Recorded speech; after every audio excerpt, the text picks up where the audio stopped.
بله. آره. آقا اجازه هست اینجا بشینم؟ خواهش می‌کنم.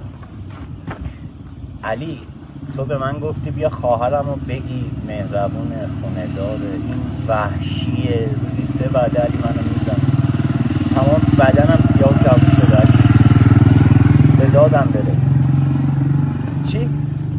این دوست داشتن وحشی 60 پامو گاز گرفته، 2 هفته سکونت کرده، نمیتونم تکون بخورم.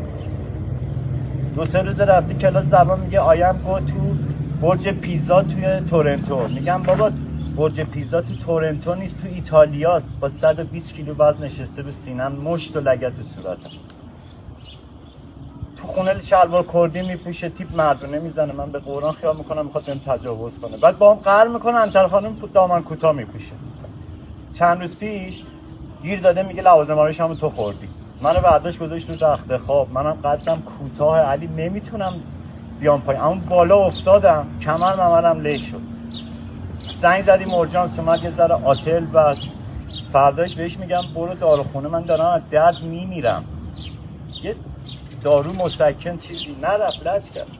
زنگ زدم اسنپ، یه بسته شیاف برام گرفته، آقا شیافه رو زدم، 3 ساعت تموم تو حیاط میدویدم، کثافت بعدش تو شیافه فلفل ریخته علی.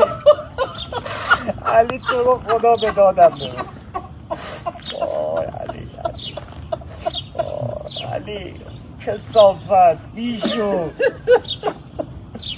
آقا چرا میخندی آقا، زنم میزنه دیگه، منو به سرپرستی خودتون قبول میکنم.